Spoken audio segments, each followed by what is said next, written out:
ujeedka munaasabadda daaran tahay waa doorashada xildhibaanka beesha reer mahad ee 2019 ilaa 2023 ee baarlamaanka Puntland ee 2019 imaan doona taas oo aan doonayno ama qorshuhu yahay halkaan inay uga dhacdo hab ma garanaysaa doorasho dadban ah oo ergo ay soo dooranayso xildhibaanka iyadoo ay halkaan ku sugan yihiin musharaxiin ama ay liiska warqadna ugu qoran yihiin 9 musharax iyo 31 ergo oo iyagu kala dooranaya musharaxiintaas waxaan u yeerayaa Sheikh Burhaan Guuro Lexleex oo aan jeclahay inuu halkaan baraarujin iyo aayado quraanka kariimka ee qowlka ee buu ugu soo jeediyo xilka horta sanankii hore aad buu u adkaayo rag way ka carari jireen laakiin sanadka waa loo tartamayaa yani rag iyo gabdhawaad kulli isku soo dar marka hadda waxaan rag madaxda la dooranayo warday ka fadnil uula faqran baan oran doonaa adinkaan oran doona raggaas aan noogu filaa doorashe insha Allah xil adag baa leeyahay dhiibaya Allah inay fududeeyo waxa loo baahan yahay dad dhan baa hormuud u noqonaysaane inay ka fakadaan tar aakhiro ila ka dambaysa insha Allah intaas ku soo koobay wassalaamu alaykum warahmatullaahi wabarakaatuh ya kelmadda guurtida halkaan maanta inoo joogta ana doonayna idin sheego in guddiga qabanqaabada iyo magaranaysa guddiga doorashada halkaan ka dhacaysa ay yihiin guurtida halkaan inoo joogto oo gudoomiye inoo yahay nabadaan Cabdiraxmaan Sheekh Saciid Gaani ina doorasho niman mutacalimiina oo dhalinyaro ah oo iyo gabar u tartamaya kursiga reer mahad ku leeyahay kuraasta Puntland in dhaweyd ka hayay u tartamaya baan halkaan rabnaa inaan ku kala reebno midda dambana waxaa la yiraahdaa baran nabadoonkaaga si aad ugu qanci weydid ama ugu qanacdid layskiina waa helayaan oo internetyadu ku jiraa waa la akhriyayaa qofka aan nabadoonka rasmiga ahayna waa la helayaa sidaa markay noqotay haddaan la islaynayn annagu waa ka tagnay islaamkaan u tagnay arrintaa islaam oo jooji halkaasaan kala maraynaa wax ka dheebaanu nidhi islaamku wuxuu yidhi lama gaarin waqtigii la tartami lahaa cumar maxamuudna wax ma qaybsan laakiin ordow soo heshiiyo wax soo dhigto annagu marka soo heshiida iyadii waxa weeye inaanu maanta munaasabadan qabanno ku kala reebno gabdhaha iyo ragga halkaan ku tartamaya dabadeedna qofkii soo baxaan warqadaha u saxiixno islaamkana u geyno qoladii horena u geysay waxa soo baxana way isla arki doonaa waxaa la yidhi qul jaa alxaq wa sahaqa albaatil ina albaatila kaana zahuqa waynu arkaynaa labadaas mid siday kala noqonayaan anigu inaan wax aflagaadhaa gudbiyo qofna ma rabo inaan qolo wax qabsatay laakiin qolona waxaa lagu qabtay black market suuq madow annaguna waxaanu ku qabanay meesha reer mahad muguciisii isugu yimid waxaan dhihi karaa mugucii reer mahad baa isugu yimid shirku waa inoo furan yahay annagu waxaan shirkaan u qabanay marka dambaan ka sheekaynayno in murashaxiinta halkaan joogta ay saxiixaan oo magaranaysaa ay caddeeyaan in ay ku qanacsan yihiin wixii halkaan ka soo baxa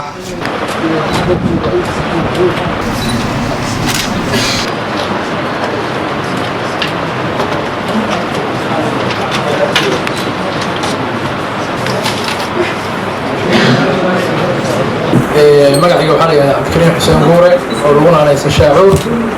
waxaa lahaa xildhibaankii soo joogay kursiga 5 sano hadda gabagabada ah mar labaadna inuu tartamo diyaarka u ahaa waxaan rabaa inaan kelmad yar ka iraahdo kursigan waa kursi beelweynta cumar xamuud leedahay laakiin beesha jifiyaha reerka mid baa hayn jirtay beesha reer mahad baa joogtay haatanna kolley rag damac kama dhamaado damac baa ku jira beesha wiil iyo gabdho badan baana soo doonay reerku wuxuu samaystay nidaam odayaasha ugu sameeyeen waxay u samaysteen in habraaca doorashada lagu gelayo heshiis bay ka samaysteen sanadkii hore 31 Agost 2017 habraacaas bay odayaashu ugu wargeliyeen noo qaybiyeen islaam bashiir gurigiisana ay geeyeen oo aqbalay kaasaan ku taagnayn annagu iyadoo annagu aan isku waafaqsannahay qof walbana markuu damac doonayo si wax u doono haddana waxaan anigu aad u qadarinayay wadajirka iyo midnimada qoyska reer mahad iyo kan cumar xamuud intaba maadaama dad walaalahayo badan ay doonayeen meeshan u taagnaayeen inaan wada khaldan u marin inaan ilaaliyo saxiixii iyo wixii odayaasheenu noo jireeyeen guriga islaamkana yaalay wax wadda intaa ka duwan aan ku helo wuxuu noqonayaa wax ehelkana kala dila anigana sumcad xumo ii soo jiida maadaama aan 5 sanana soo joogay anigu maadaama aan meeshii ninka joogan ahaa shacabkana aad iyo aad taageero uga haysta ergada sidoo kale laga yaabo walaalahay in isleeyahay ama xildhibaanka mar labaad maashii la boodaa waxaan idiin sheegayaa inaan ka baxay doorashadii oo walaalahay aan fududeeyey niyadiinana waxaan leeyahay intii taageersan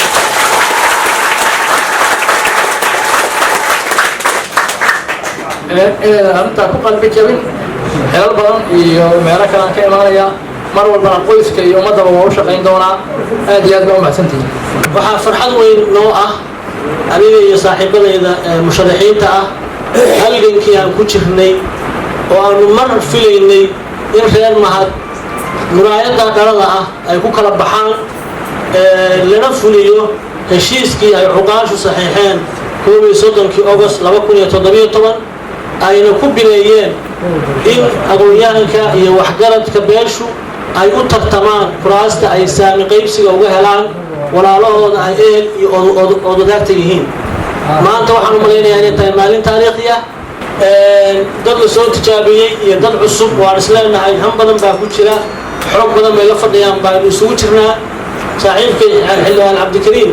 waa soo tijaabinay 5 sano soo shaqeeyey wuxuu soo qabtayna ummadda ayaa markhaati ka ah aniga laftigeygu waa la soo tijaabiyey 4 sano ayaan usoo shaqaynayay guud ahaan ummadda Puntland anoo ku matalaya kuraasta saami qaybsiga loo helo oo agaasimayaasha guud agaasimo ka mid ah ahaa markaan fiiriyo waqtiga ciriiri ah markaan fiiriyo saaxiibadayda double masterka iyo PhD-yada wato meesha fadhiya waxaan go'aansaday aniguna inaan kaalinka u bandhigayo ragga iyo gabdhaha madasha fadhiya anigoo ka mid ah musharaxiinta u tartamaya xilkaas waxaan rabaa inaan halkan ku bilaabo khudbadayda magacayga waa cabdicasiis maxamuud cali ku dhashay degmada gaalkacyo waxaan ku bartay kusoo barbaaray dugsiga hoose dhexe dugsiga sare uga baxay gaalkacyo kadibna waxbarasho waaday dalka dibaddiisa muddana kasoo shaqaynayay dalka imaaraadka carabta kadib dalka dib ugu soo noqday taariikhda markii 2013 ka qayb galay halgankii doorashada dowladda Puntland intaas kadibna ka shaqaynayay dowladda Puntland aan kasoo qabtay xilal kala duwan oo ay ka mid ahaayeen kan hadda ku magacaabanayo ah agaasimaha guud ee hay'adda macdanta iyo batroolka dowladda Puntland mudanayaal iyo marwooyin haddaan usoo gudbo waxqabadkayga dhanka horumarinta arrimaha bulshada gobolka mudug waxaanu sanadka hor halkaan keennay mashruucii ugu ballaarnaa ee laga fuliyay magaalada gaalkacyo kaasoo ah dhismaha cusub ee aeroboortka gaalkacyo oo aanu ka bilownay sanadkii haddayna dhaafay Abriil 2017 dhismahaas oo hadda maraya feeskiisii hore oo la bilaabayo in la xiro fensigii ama siliga waxa la yiraahdo iyo wadadii ay ku ordi lahaayeen diyaaraduhu kadibna loo gudbi doono feeska labaad oo ah terminaalka iyo meesha laga hago diyaaradaha ama loo yaqaan tower terminaalka وأنا وقتي وكل وأنا وأنا كنت سوق الغضب عقبت كان سوق بتينتي أنا هاي كل شيء دولة نمدا صار الله سعطان سلسلة كي 2017 waxaa ka dhacay dalka Soomaaliya abaar baahan abaartaas oo aafeysay dhammaan dad iyo dunyaba oo lagu magacday abaarta liyada sima abaartaas annaga dalkeena meeshaan degno khaas ahaan gobolka Mudug aad buu u saameysay waxaan ka mid ah dadkii isku xilqaamay inay ka qayb qaataan badbaadinta dadka iyo xoolaha abaartaas saameysay mudanayaal marwooyin haddii aan usii gudbo waxqabadkaygii dhanka wadaagsin sida la socotaan wadaagsin waxaa lagu jira difaac dheer halgan dheer oo difaac oo lagu difaacayo dhulkeenna kaas oo socday muddo ka badan oo kala mataqaana ku dhow qarni waxaan isku taxallujiyay inaan keeno gaari ambalaas ah oo ka qayb qaata gurmadkaas loo fidinayo ciidankeena si ay usoo gaarsiiyaan meelaha mataqaana isbitaalada leh gaarigaas oo hadda yaalla saldhigga ciidankeena ee godod wax kale oo badan aan u qabtay ciidamada halkan lagama sheegi karo waa media waxaan idinka filaya idinkoo aan ogahay garashadiina iyo inaad aqoonteedna leedihiin inaad adkiinaysaan si aan usii laba jibaano waxqabadkaas magacaygu waa karuur muuse cali ilweyn karuur canab baa la yidhaahdaa markii la koolinayo intaa kadib aniga waxbarashadayda ilaa dugsi sare xamar baan ku qaatay kadibna waddanka waan ka maqnaa burburkii dad gabdhihii dhabarka u xirtay baan ku jiray gabdhihii yurub joogay oo aad ku fahanayseen baan ka mid ahaa maxaa la yidhahdaa anigu CV badan oo aan akhriyo oo dawladda ugu soo shaqeeyey ma hayo laakiin muruqayga iyo maskaxdayda iyo xooggayga aan ugu soo shaqeeyey bulshadaas iyo hor fadhida maasha allahu galay muddadii ugu dambeysay maadaama reerku ay u baahan yihiin waxqabad in aan u sameeyo wax la taaban karo awal waxay ahayd muruqayga iyo maskaxdaydaan xagga wax uga soo tarayay haddana waxaan rabaa in aan muruqayga iyo maskaxdayda iyo xooggayga aan ugu shaqeeyo haddii ilaahay yiraahdo saasaan isu soo taagay waxaan ka codsanayaa intii naas sharafta leh waxaan u malaynayaa 20 sano ay Puntland dhisnayd gabadhii ugu horeysay isu soo taagtay baan ahay waa garan kartaan gabar markay isu soo taagto waxyaabo badan caqabaday la kulmi kartaa kursigaas wuxuu ahaanayaa kursi ay odayaashaas iyo idinkuba aad ka tagsaan buu noqonayaa xaggayga insha Allah biidnillah waa mahadsantihiin boqolkiiba boqol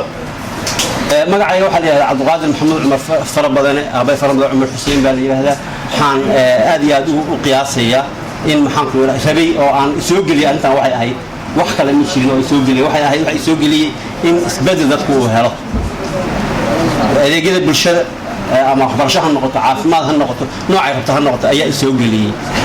anigu marka shaqooyin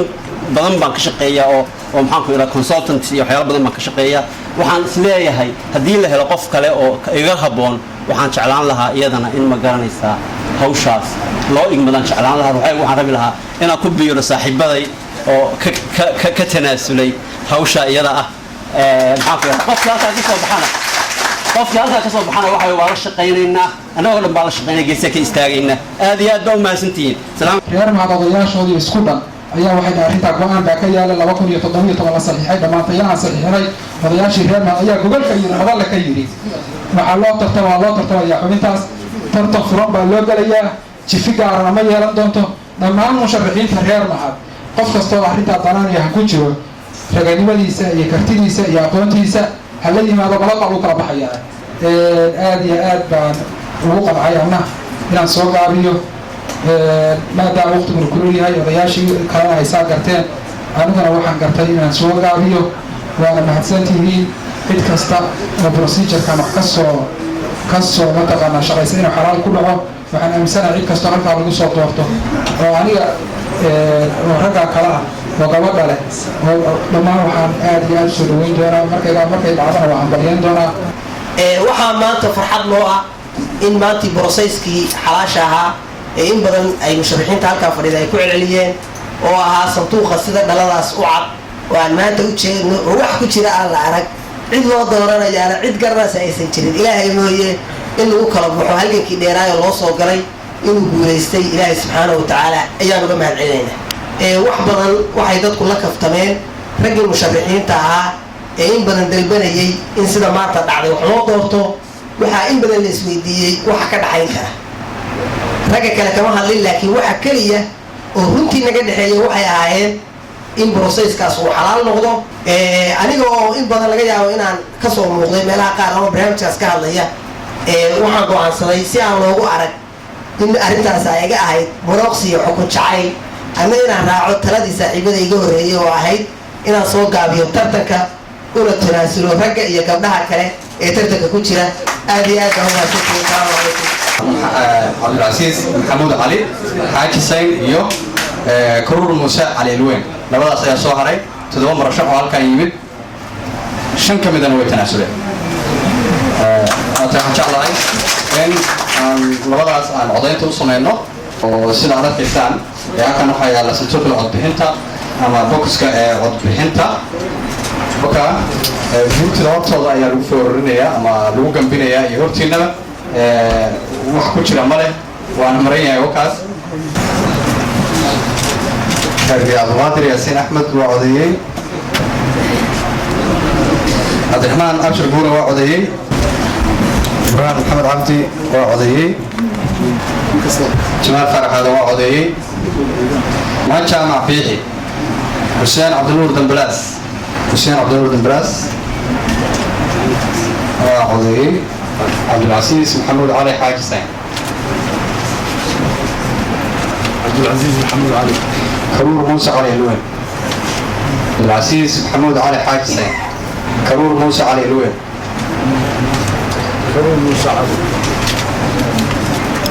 waa dhammaadeen sanduuqookaas waxba kuma harin, wax ku harin ma jiraan, wixii waa dhammaadeen warqadihii waa tirinay ama waan yeerinay. muuse cali ilweyn waxay heshay 5, xaaji sayna wuxuu helay 22. sidaa darteed waxaa ku guulaystay tartankaas xaaji sayn baa ku guulaystay.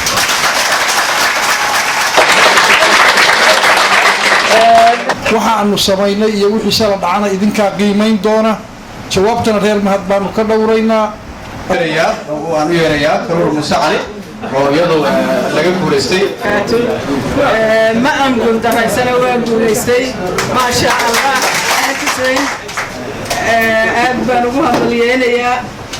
hortiina aan mugdi ahayn buu hawsha wada wareegay. dagaal dheer waan soo dhaali doono sidii kuwii hore aan usu shaqeeyeyba waqtiga oo kula dartiis waxba waana kaga mahad celinaa waqti aan seen iyo sida waqtigankan ugu soonteen. maxamuud cali rodol oo aan jeclahay kelmadda waa nabadoon oo ku fiican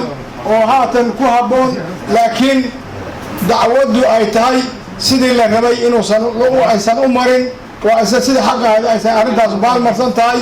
oo sida maanta dhacday ay maanta u socotay. marka waa run reer mahad baa sixi doona waxa maanta dhacay iyo wixii shala dhacay. saaxiibada dib baan ka sugaynaa, nin walba waa arkaa dhaladaasaa lagu kala baxay, iyagaa isu tanaasulay, iyagaa isu doorashada ku tartamay, iyagaa ku kala baxay, iyagaa isu mahad celiyey. sidaasaa annagu aan u doonaynay inay tolka iyo dadkaba u untato, sidaasaan annagu rabnay mid xalaala inay tahay, sidaa ay isugu mahad celiyeen baanu ka sugaynay. sidaas marka baanu annagu saayadu ahay. xaaji sayn waa mas-uul buu ah, marka waxaa la rabaa xaaladdu asaga markan hadda ku sababo kuwa kalena anu waa la hadlaa hadday yeelayaan wey. qofka waxaa lagu ogaanayaa sharafkiisa iyo samirkiisa iyo tanaasulkiisa magaca hadduu ilaasho waa helayaa qofku wax ala dhammaynayna kalkalinta markaa laga daayo. asalaamu calaykum waraxmatullahi wabarakatu. aniga waxaan u malaynayaa qaabkii aad qolyihiinni maanta hawshan soo abaabulay aad marteen anigu kii u igu fiicnaa oo anigu aan ka qayb galo ahaa ahaantii. waxaana rajaynayaa inaan dib loo noqon oo kuwa soo socda ay kuwan kan kor looga kaco, tallaabooyin hore loo sii qaado. waa qaabkii ay doonayeen mudanayaasha saaka hadda tanaasulay. saaka hadday u yimaadaan odayaal reer mahada isma casileen, waxay isku casileen qaabka aragtida quruxda badan oo loo maray. adduunka tartan baa ka dhaca, sannado u socdaa. nabadoonku waxaa la rabaa ummadda bulshada umaaska oo xukumo waxay ku qanacsan yihiin inuu maro. annagu qaabkaan rabnay waa kan, waxaana filayaa cadaaladdu inay shaqayso oo garta lagu dhammeeyo. ninka guulaystay iyo kii shalay odayaashu meesha ugu saxiixeen waa isku kaaya fartaa annagu waxaanu jecel lahay kuwa harayna waxay ku qanceen kuwa guulaystana lagula shaqeeyo intaas waxaan ku darayaa nabadoon cabdiraxmaan xuseen siciid wuxuu yidhi nabadoonkaaga baro laba macno yeelan kadhaa nabadoonnada cusub oo inu ku soo biiray barta oo meeshaan munaasabadda ka barta iyo kii waxaynu ku yaal barta labadaba waa noqon kadhaa ilaahay waxaan ka rajaynayaa midnimo wanaag horumar israac